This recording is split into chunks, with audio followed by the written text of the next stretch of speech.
fabricação. Vale a frena. Eu tô com a situação.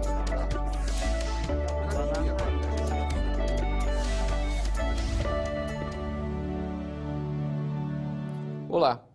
Desde 2008, a chamada Lei do Amianto proíbe em São Paulo a fabricação e a venda de produtos que contenham essa substância em sua composição.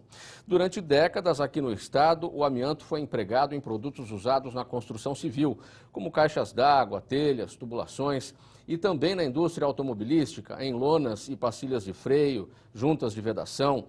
E agora, passados 7 anos, a legislação será aperfeiçoada. Um projeto apresentado na Assembleia prevê o descarte desse tipo de material em aterro industrial. Este é o tema do programa Em Discussão de hoje com os nossos convidados. Eliezer João de Souza, a engenheira Fernanda Gianazzi, o doutor Paulo Lengruber, advogado, todos são da ABREA, que é a Associação Brasileira dos Expostos ao Amianto, e também a presença do deputado Marcos Martins, do PT, que é o autor deste projeto de lei. Muito obrigado pela presença de todos aqui neste programa Em Discussão na TV Assembleia SP. A inalação das fibras de amianto leva a doenças graves e pode matar. A exposição à substância no ambiente de trabalho é a principal forma de contaminação. Vamos ver na reportagem de Priscila Silvério. Darcy Magion trabalhou por 18 anos em uma indústria de telhas. Como mecânico de manutenção, ele visitava vários departamentos e respirava poeira com amianto, matéria-prima deste tipo de produto. O que ele não sabia é que este minério altamente resistente é nocivo à saúde. Há 20 anos, ele foi diagnosticado com asbestose, doença causada pelas fibras de amianto que ficam presas nos pulmões e causam o enrijecimento do órgão. A empresa tinha muito pó de amianto lá dentro, era muito pó realmente. Para você ter uma ideia, nos furos das telhas na fábrica, você via o raio quando entra dentro da seção, era pó, muito pó. Você entrava dentro da seção, de tarde estava com a roupa toda impregnada, a cabeça impregnada. Então o pó em todas as seções tinham. Quando entrei em 69 não tinha nenhum tipo de EPI lá. Esses equipamento de segurança foi dado no final dos anos 70 para o ano 80. Eles começaram a construir uns filtros e aí eles começaram a dar umas máscaras para o pessoal usar. Umas máscaras branquinhas, parece feita de papel melita, e não adiantava nada, não resolvia nada. Na oficina a gente pegava as bombas ou qualquer equipamento e ia dentro da fábrica trocar. A fábrica está toda impregnada de amianto. Mesmo que quando ele está molhado, quando você vai limpar, secar com ar comprimido, você vê aquela poeira subir. Então, a gente não era... Ninguém da firma falou para nós, esse produto é nocivo, esse produto é perigoso. Eles sonegavam e escondiam. Isso aí, eles fizeram até no fim que eu estava lá, eu, mesmo como chefe da mecânica, eu participava de alguma reunião com o gerente, tudo, nunca ninguém abriu o jogo. O jogo sempre foi escondido. O amianto matava silenciosamente. A ABREA é a Associação dos Expostos ao Amianto. Em 94 nasceu a ABREA, em 95, e aí a gente começaram a chamar a gente para fazer exame, começamos a reunir. Fomos fazer exame na Fundacentro. Aí que a gente descobriu que a gente estava doente. Desculpa. Aí que a gente descobriu. Até aí ninguém sabia. Nego morria por tuberculose, porque fumava, morria por pneumonia, mas nunca que o amianto matou. E eu vi muito meu amigo meu morrer nos bujões de oxigênio. Isso eu falo para você porque eu vi. Eu tenho dificuldade muito grande para respirar. Se eu tomar banho, eu canso. Qualquer coisa que eu fazer repetitivo, esforço repetitivo, eu canso. Eu estou falando com vocês, estou sentindo um pouco de canseira. Essa subida eu subo ela devagarzinho, paro 3, 4 vezes. Eu só consigo andar no plano que eu ando mais ou menos. Agora, serviço, nenhum tipo de serviço eu posso fazer mais. Porque os pulmões estão duros, eles não conseguem produzir o oxigênio para mim poder respirar. Isso acarreta uma série de pulmão não funcionando direito. Eu não sou médico, sou um leigo, mas dentro de mim eu percebo. Isso vai influenciando em tudo, porque ele tem que oxigenar o sangue, ele tem que fazer um monte de coisa. E ele não faz, essa função dele já está limitada. Essa doença, eu costumo classificar ela como uma bomba de efeito retardado. Você aspira o amianto hoje, você sobrevive às vezes até 15, 20 anos. Aí quando ela vem de você, dentro de você, que se Deus o livre pegar um mesotelioma, 2, 3 meses você vai embora, ela explode. Além da asbestose, quem é contaminado com amianto pode ter câncer de pulmão, laringe, ovário e um dos mais raros, que compromete membranas que envolvem órgãos. O nosso organismo, os organismos humanos, não tem mecanismos de defesa adequado contra produtos químicos, contra poeiras e contra fibra. Nós temos uma melhor capacidade de se defender contra infecções, porque ao longo da espécie foram sobrando as pessoas que sobreviveram, porque até 1940 não havia antibiótico disponível para a população no mundo todo. Tudo que significa exposição a poluentes químicos, e o amianto é um grande poluente químico, é uma fibra mineral, o nosso corpo, infelizmente, tem uma capacidade muito reduzida. Se você se expõe um pouquinho só, ele até consegue, mas o amianto, até pouca exposição, pode dar um tipo de câncer que causa muita mortalidade, que é o chamado mesotelioma, que é um câncer principalmente da pleura, que é uma película que envolve os pulmões. As principais exposições com maior risco são as exposições ocupacionais, quando a pessoa trabalha com produtos do amianto. Mas também existe exposição em casa. As pessoas às vezes estão numa escola, tem caixa d'água e telha, quebra, fica aquelas telhas quebradas no pátio de uma escola, ou no quintal de uma casa, ou numa venda, um comércio.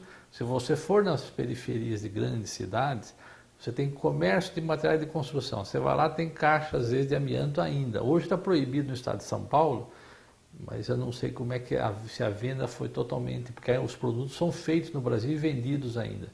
Você vê caixas d'água e tampas e tubos e etc. quebrados no chão.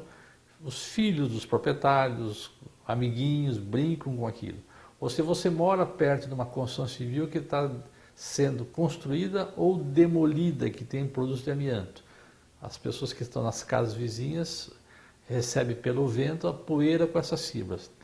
O amianto, provavelmente, depois do cigarro, é o produto químico, isoladamente, que causa maior quantidade de diferentes tipos de doenças, diferentes tipos de cânceres e diferentes tipos de doenças. E a fibrose pulmonar, que é chamada asbestose, não tem cura, não tem medicamento. Existem outras doenças que você toma imunossupressor, uma série de medicamentos e controla. Neste caso, não, porque a fibra foi inalada, ela está lá no pulmão aprisionada e ela fica perpetuando a inflamação. Não é um vírus ou uma bactéria que entrou e o corpo matou, porque aquilo ninguém não consegue. O amianto é indestrutível. Então, o nosso organismo, as células jogam enzimas para tentar digerir e não consegue. E ele fica lá perpetuando ao longo da vida aquela inflamação. Por isso que pessoas que se expõem ao amianto hoje, param de se expor, podem desenvolver a doença 5, 10 anos depois, porque a fibra ficou lá no pulmão, ela vai reagindo e de repente a doença aparece. Em muitas casas ainda tem telhas e caixas d'água de amianto. Um problema que não está somente nos telhados, mas na composição de talcos, tintas e até do papelão. Desde janeiro de 2008, em todo o estado de São Paulo, a Lei 12.684 de 2007 proíbe o uso de produtos, materiais e artefatos que contenham fibras de amianto na sua composição.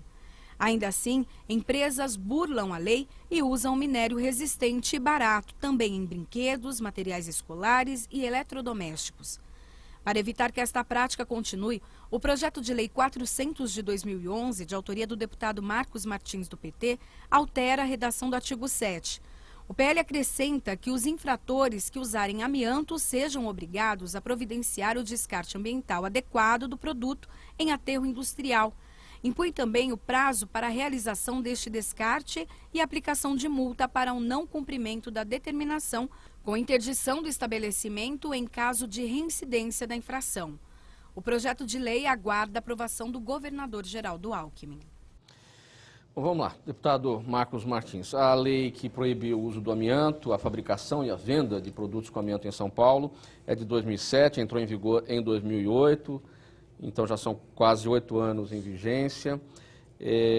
O que prevê, então, ou vamos fazer primeiro um balanço dessa lei, quer dizer, em que medida a fiscalização está funcionando, a fabricação realmente em São Paulo está proibida? Está proibido, está proibida, a fiscalização ocorre, mas nós temos ainda problemas que vêm de outros estados, onde não existem leis proibindo, leis proibitivas, que acabam entrando. Então, a fiscalização pela fronteira do estado acaba entrando e muitas vezes entregue diretamente nas obras. E as lojas que eles podem entregar no interior, eles vão entregando, mas, na verdade, estão sendo fiscalizados pelo Ministério do Trabalho, pela Visa do Estado e das cidades, e que nós precisamos aumentar ainda a fiscalização.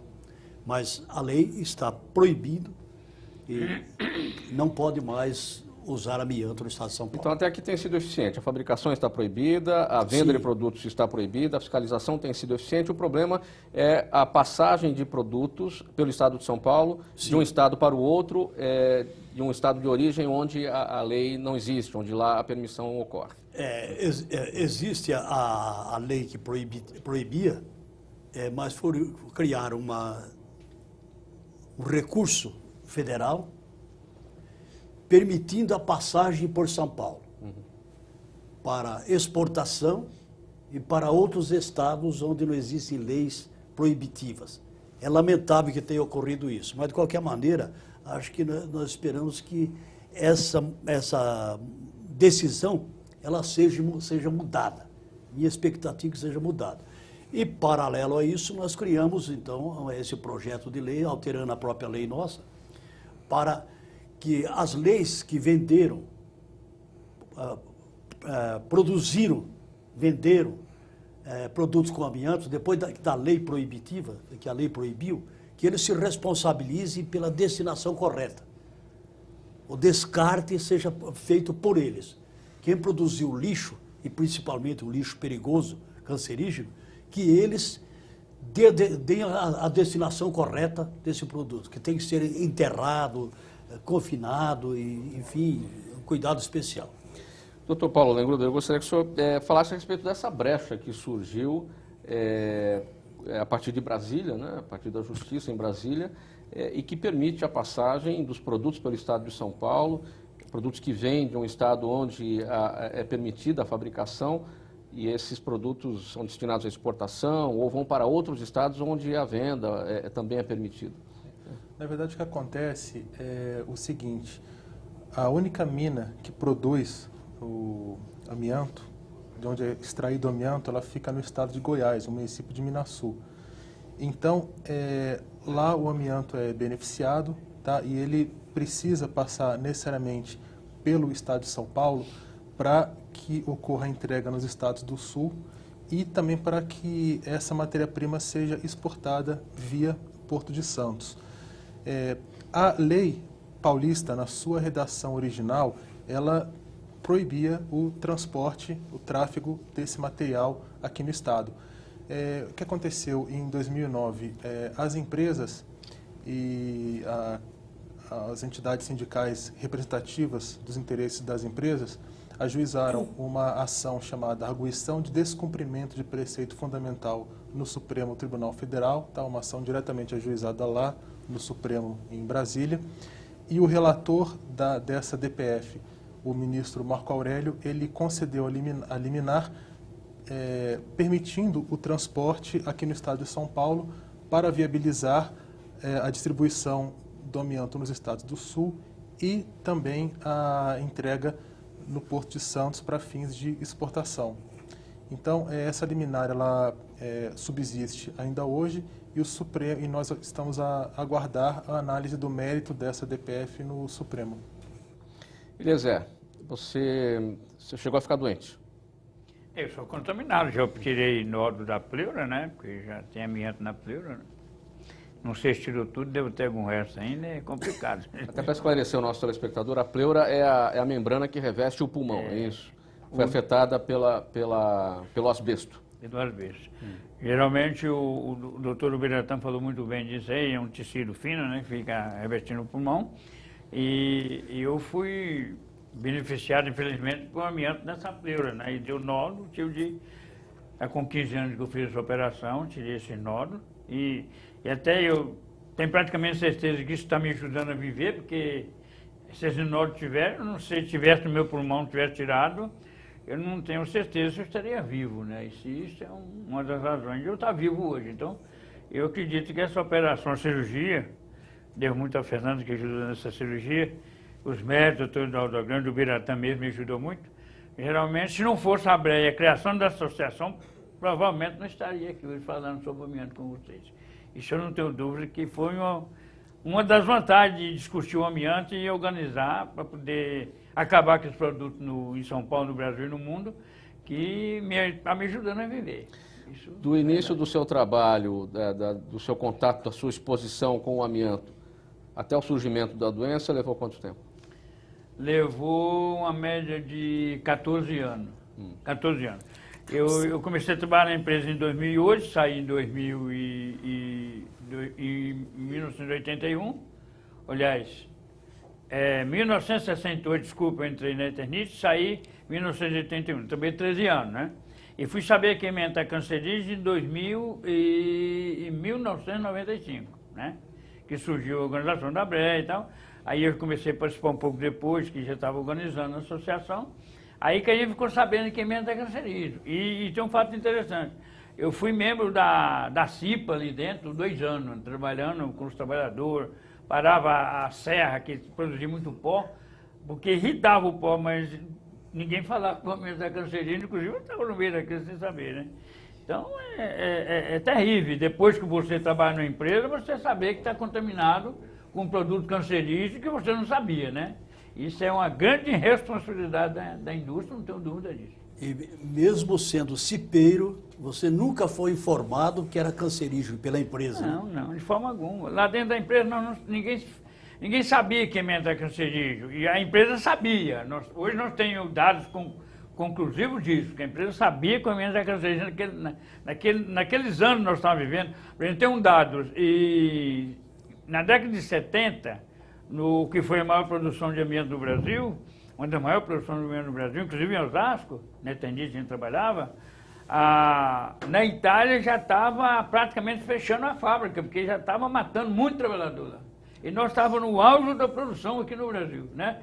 Era tanta produção que os motoristas, eles assinavam a nota com a responsabilidade deles próprios para poder transportar esses produtos, né?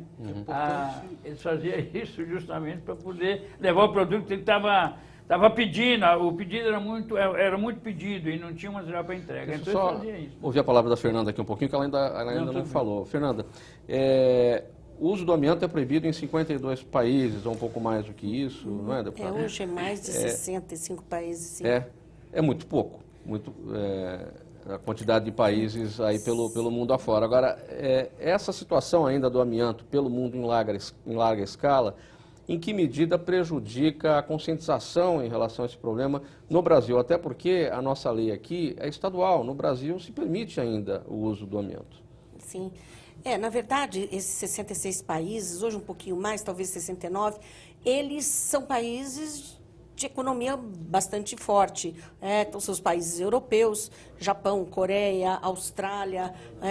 Então, assim, quem usa hoje, de fato, o amianto são os países pobres, né? Porque houve um deslocamento do risco, né, dentro da Divisão Internacional do Trabalho, a partir do momento que, na década de 70, começam a aparecer as epidemias, principalmente na Europa, em função da reconstrução pós-guerra, né, e que se usou muito amianto. 30 anos depois, as doenças começam a aparecer, E isso vai fazer com que a comunidade científica e grupos organizados, como o movimento sindical, né, e entidades da sociedade civil, lutem para a proibição.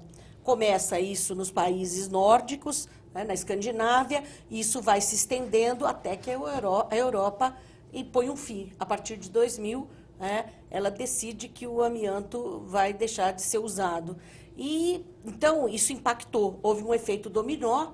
Hoje, todos os países da União Europeia proíbem, né, e alguns asiáticos, como o Japão e a Coreia do Sul. E quem é que usa, de fato, amianto no mundo? São os países ditos, né, terceiro mundo. Né? Aqui E é na difícil, TV... difícil a conscientização, porque nesses países, em geral, os movimentos sociais são muito frágeis, né? Reprimidos. Se nós considerarmos os grandes produtores do amianto, Rússia, China, Brasil, Cazaquistão, os grandes utilizadores do mundo, Rússia, China, Índia, Brasil, nós vamos ver que, com exceção do Brasil, as demais, essas demais potências ou nações, elas têm movimentos sociais reprimidos. Aqui na TV Assembleia SP, você acompanha o programa Em Discussão. Estamos falando hoje sobre o projeto de lei número 400, de 2011. É uma matéria de autoria do deputado Marcos Martins, do PT, e que obriga os infratores da lei do amianto, que já existe desde 2008, a providenciar o descarte ambiental correto dessa substância em aterros industriais. Nós vamos para o intervalo e voltamos em seguida. Até já.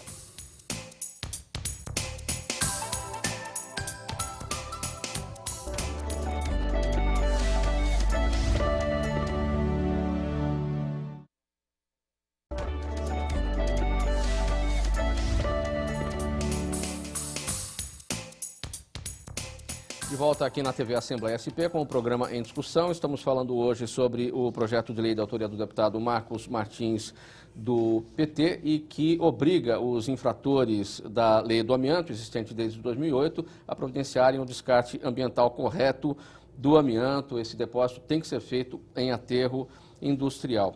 Doutor Paulo, essa questão das empresas que têm o conhecimento dos riscos do amianto para o trabalhador e que não tomam conta dessa situação e expõem o trabalhador a este problema. Como é que elas podem ser responsabilizadas? Bom, nós estamos aqui a falar de uma situação que já é de amplo conhecimento científico, pelo menos desde a década de 1930. Tá? Então, quando essas empresas se instalaram no Brasil e começaram a produzir produtos à base de amianto, elas já tinham pleno conhecimento a respeito do nexo entre a exposição ao amianto e essas doenças mencionadas na reportagem que nós vimos no início do programa. E no plano da legislação brasileira, a CLT, na sua redação originária, ela já estabelecia que, diante de um risco, que se tivesse ciência, as empresas eram obrigadas a informar os trabalhadores a respeito desse risco. E há um decreto-lei de 1942 que estabelecia, já naquela época, a obrigatoriedade quanto à notificação das doenças ocupacionais relacionadas ao amianto. Esse decreto fala, inclusive, literalmente em asbestose.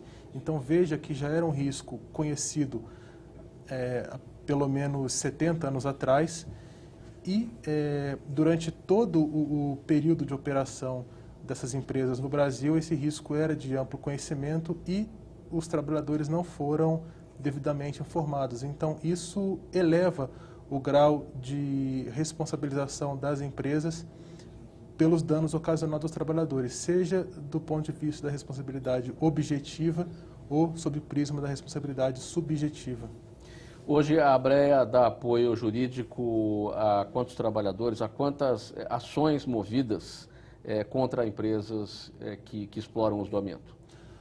Olha, as ações individuais e coletivas ajuizadas pela ABREA, não apenas aqui no estado de São Paulo, mas também em outras unidades federativas, como Paraná e Rio de Janeiro, por exemplo, abrange um universo aí de aproximadamente 7 mil trabalhadores. 7 mil trabalhadores que ou estão adoecidos ou estiveram expostos ao amianto e que podem vir a serem diagnosticados com alguma doença relacionada ao amianto.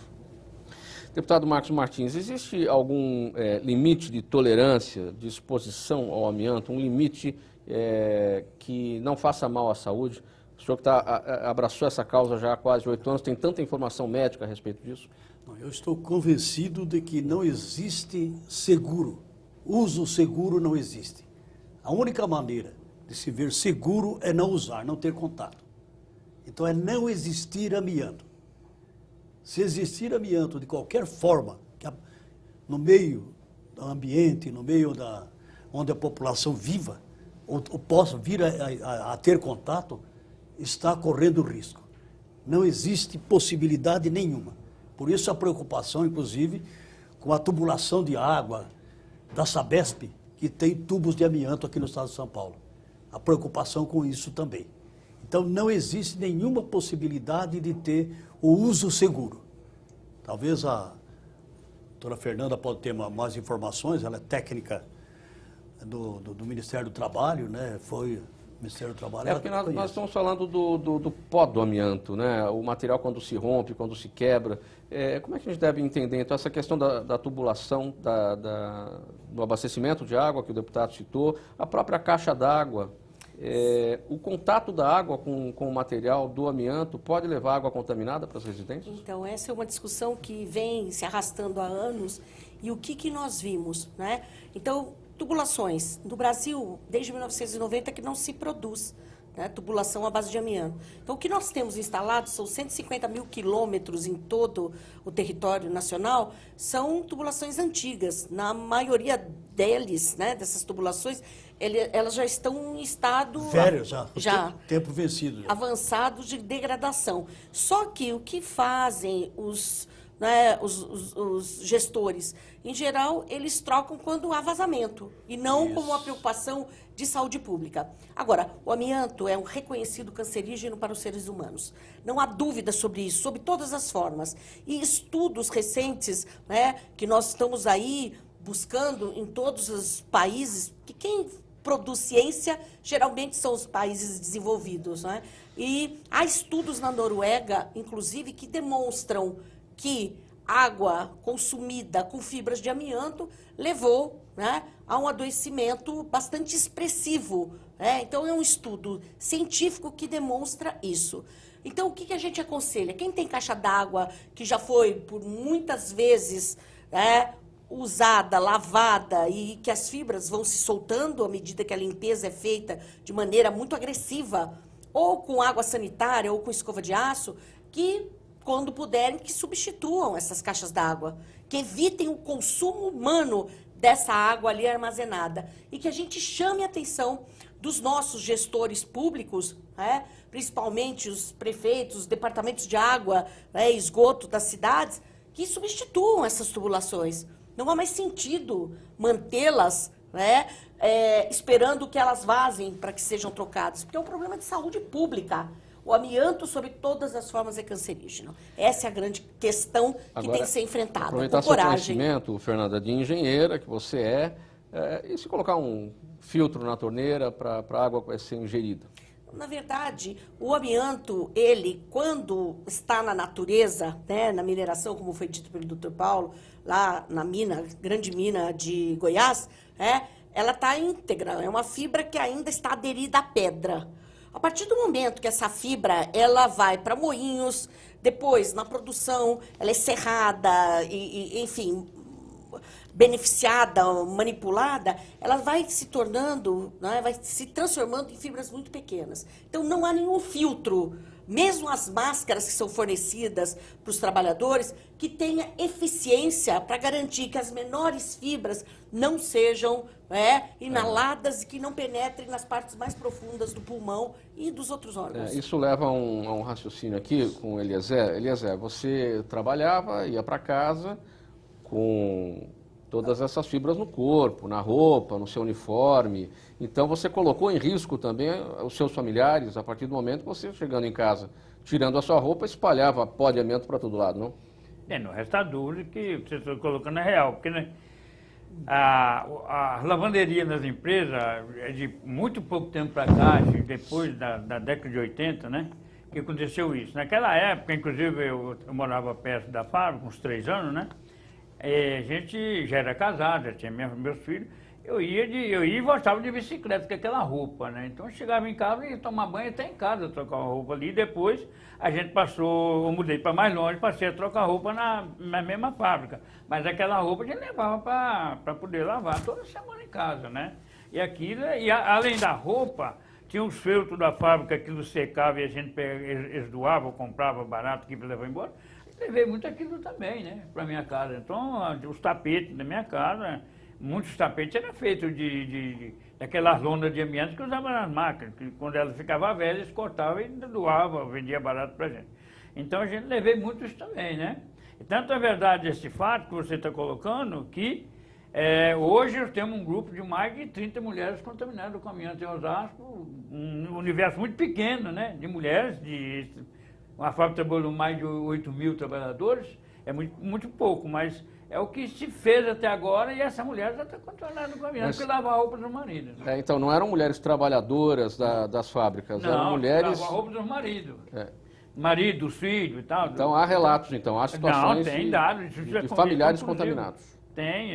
O Celeste de Osasco, está vendo o doutor Wilson, o doutor Eduardo Agrante está fazendo esse trabalho, já tem as mulheres lá contaminadas com amianto. Doutor Paulo, como é que o direito trata essa questão, então? Porque o problema extrapolou os limites dos trabalhadores e foi para dentro das famílias. Sim, nós estamos aqui a falar de um problema que transcende o ambiente laboral, né, e foi transportado para o ambiente doméstico. É realmente um problema ambiental.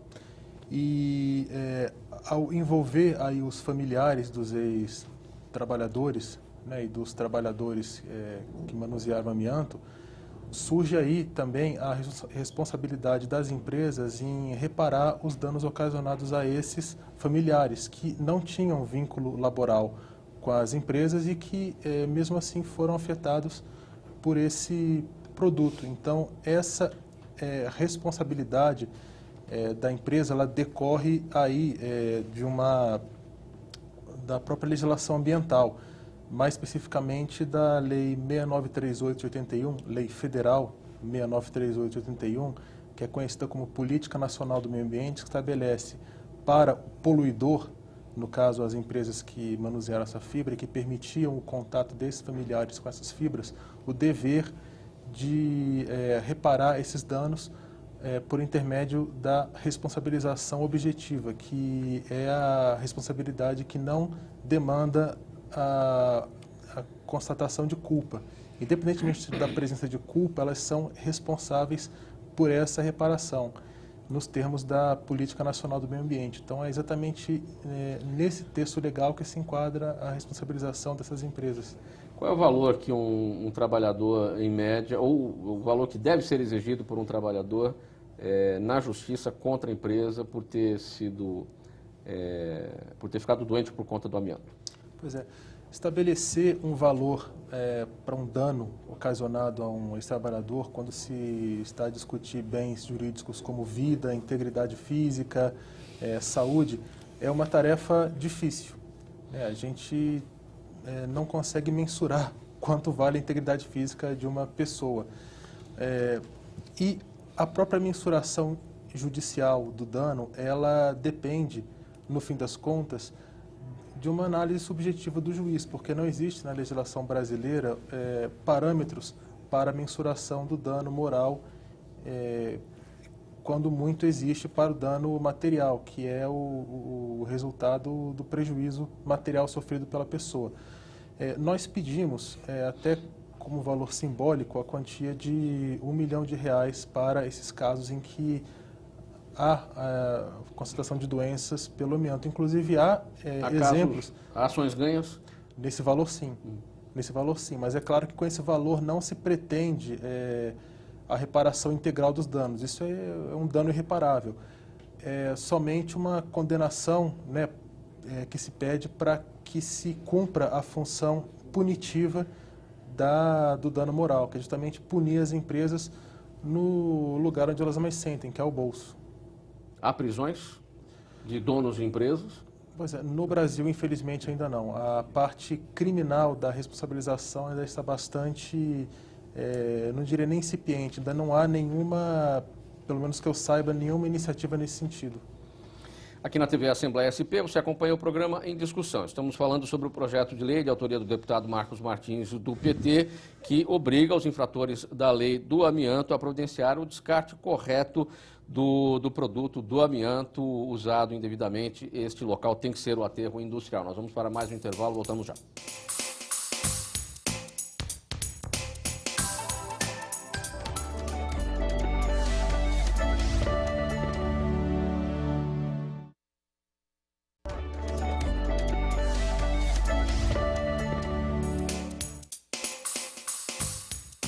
De volta aqui na TV Assembleia SP com o programa Em Discussão. Estamos falando hoje sobre o projeto de lei de autoria do deputado Marcos Martins, do PT, que obriga os infratores da lei do amianto a providenciar o descarte ambiental correto deste produto apreendido, desse produto ilegal. Esse descarte tem que ser em aterros industriais.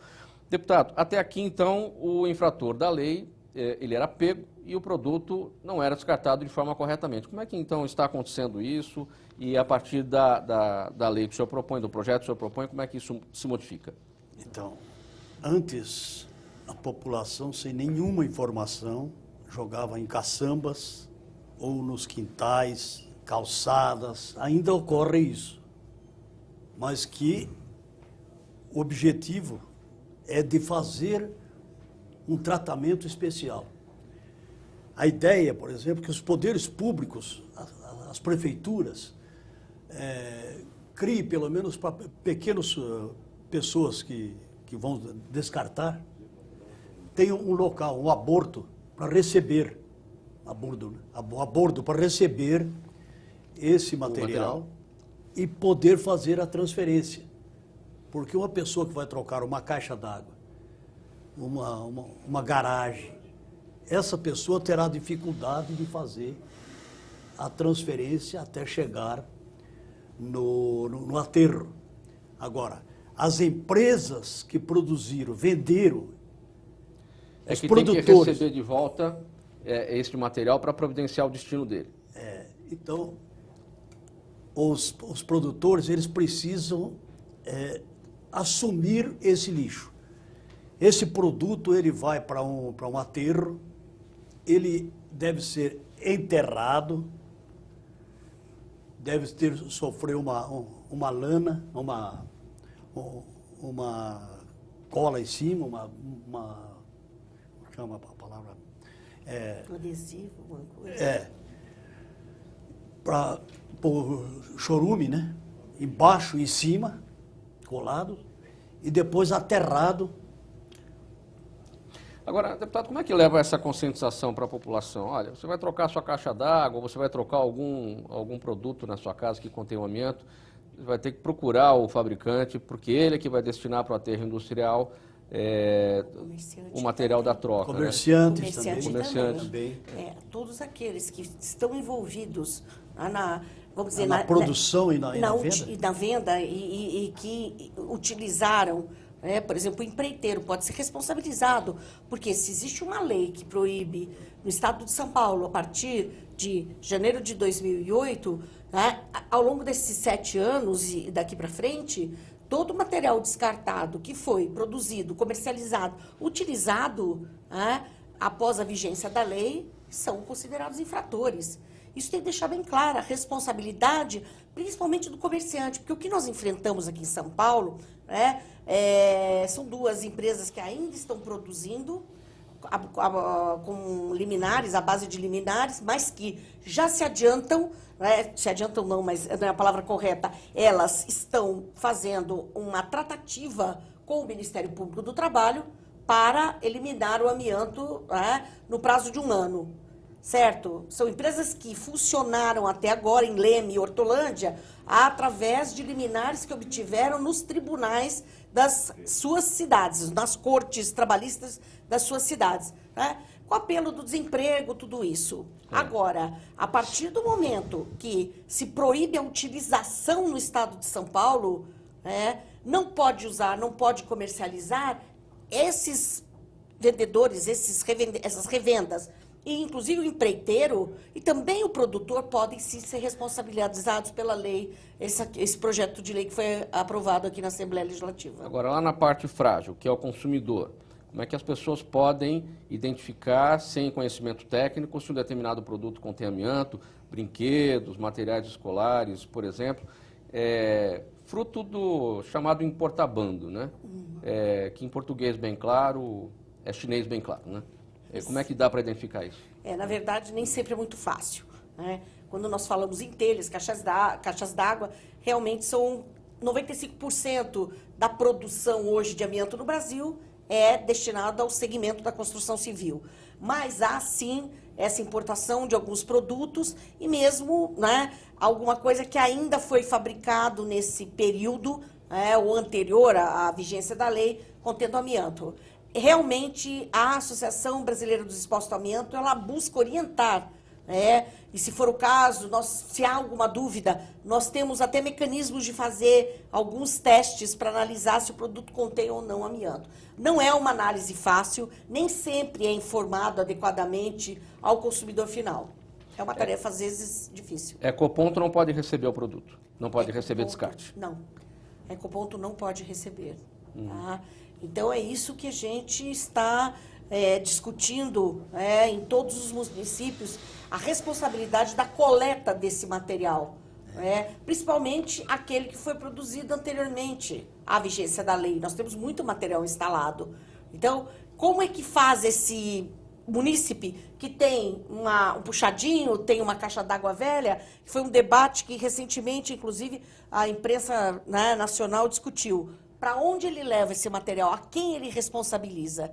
A partir da vigência da lei, nós temos, sim, quem responsabilizar, os chamados infratores que estão previstos aí no PL, tá? Então, são os vendedores, as revendas, os comerciantes, os produtores. Mas, anteriormente a isso, é mais difícil, né? Porque não há como a lei retroagir. Então, essa é a grande questão. Os municípios têm de ter política para a coleta e a destinação final. Nós já temos alguns exemplos, né, deputado? Nós chegamos a, inclusive, visitar em São José dos Campos, né, onde a empresa pública ela faz a coleta desse material, né, e depois destina a um desses 3 aterros industriais para lixo perigoso. É preciso que isso também se torne uma prática dos outros municípios. Soubemos que talvez Paulínia também já implementou isso. Agora, e os demais municípios? E a capital, como é que fica? Essa é a grande questão. Eliezer, a partir da sua história de vida, como é que você tem levado, tem assumido esse papel de levar essa conscientização para as pessoas em relação ao uso do amianto ou não usar o amianto, no caso? Olha, primeiramente agradecer aqui a TV Assembleia mais uma discussão sobre o amianto, já vim várias vezes.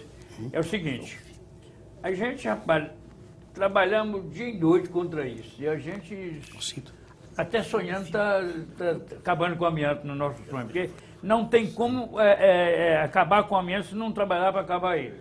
A lei do deputado Marco Martins, que foi aprovada em 2007, ela deu muito trabalho. Acho que agora está um pouco mais tranquilo.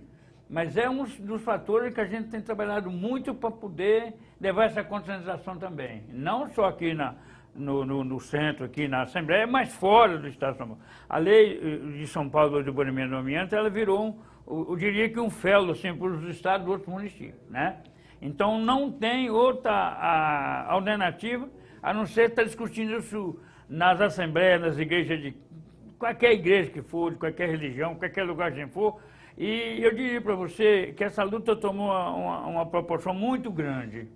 Ela hoje, por exemplo, com relação aos advogados, ao Ministério Público, os agentes sociais, a saúde mesmo, o pessoal da vigilância sanitária, alguns setores de São Paulo, alguns municípios, têm trabalhado muito bem isso, né? Lembrar aqui da doutora Simone, da Vigilância de São Paulo, do Estado, faz um trabalho excelente com o Celeste do Estado. Então, essa lei de São Paulo, eu diria para você que ela pegou, a lei do Marco Martins pegou, e nós temos trabalhado isso da melhor forma possível e do melhor jeito possível para poder acabar com esse amianto. Isso é uma realidade. Doutor Paulo Lengruber, a sua conclusão sobre o nosso tema, a gente já está caminhando para o final do programa, até 1 minuto, por favor. Eu só gostaria de frisar aí na linha do que a Fernanda ressaltou, que o projeto de lei recentemente aprovado aqui na Assembleia Legislativa de São Paulo vai ao encontro daquilo que estabelece a própria política nacional de meio ambiente, né, na parte que estabelece que o poluidor é o responsável pela gestão desse risco que ele causou, né? Poluidor, nos termos da legislação, é aquele que ocasiona o risco. Então, se ele ocasionou esse risco, se ele gerou esse risco, ele deve administrar esse risco. Então, nesse ponto, o projeto de lei vem aí ao encontro daquilo que a legislação federal estabelece. E friso também o que estabelece o Código de Defesa do Consumidor, aí pegando também um gancho do que a Fernanda ressaltou em relação ao comerciante. O comerciante, enquanto fornecedor de produtos, ele tem o dever, aí nos termos do artigo 9º do Código de Defesa do Consumidor, deveres de informar os consumidores a respeito dos riscos inerentes àquele produto e também de tomar outras medidas cabíveis. Essa redação que o Código de Defesa do Consumidor estabelece nesse dispositivo. E, no caso do Estado de São Paulo, há essa obrigação decorrente do projeto de lei recentemente aprovado, que agora se soma aí a essa obrigação de informação. Então, o comerciante tem sim essa responsabilidade. Ele, se porventura vier a descumprir a lei estadual de 2007, ele vai se inserir sim na figura do infrator, ele se insere na figura do poluidor e, tanto no âmbito federal quanto no âmbito estadual, ele pode vir a ser punido aí pelo descarte inadequado e pela falta de informações a respeito desse produto. Fernanda, eu tenho pouquíssimos segundos para a sua conclusão, bem objetivamente. Eu complementaria, né, a fala do senhor Eliezer, quando diz que a ABREA faz um trabalho de conscientização nas escolas, em todos os espaços públicos, distribuindo material, cartilhas nas praças, e principalmente nós temos o website www.abrea.org.br e dizer que em abril nós temos a semana de conscientização sobre os riscos do amianto, que faz parte da lei, né, a lei estadual que proíbe amianto, que uma semana por ano tem que ser destinada à conscientização. Deputado, bem brevemente, sua conclusão para encerrarmos. Agradecer a presença aqui dos nossos companheiros da ABREA e pedir à população que nos assiste nesse momento, não compre, não use nada de amianto. Qualquer produto com amianto é cancerígeno. Não existe uso seguro. Nem telhas, nem caixas d'água. A Sabesp precisa trocar a tubulação porque é cancerígeno. Então, nada que tem amianto tem seguro. Então, não use nada e nem compre nada com amianto. Esse é o nosso pedido nessa luta contra a doença e pela vida, contra o amianto, que é cancerígeno, contra o câncer, que tem aumentado muito, e o amianto é cancerígeno. Então, não use amianto. Quero agradecer a presença de todos aqui nesse programa em discussão, aqui na TV Assembleia SP. Hoje falamos sobre o projeto de lei de autoria do deputado Marcos Martins, do PT, que faz alterações à lei do amianto, aperfeiçoa essa lei existente no Estado há 8 anos. Obrigado você que nos acompanhou, tchau e até o próximo tema.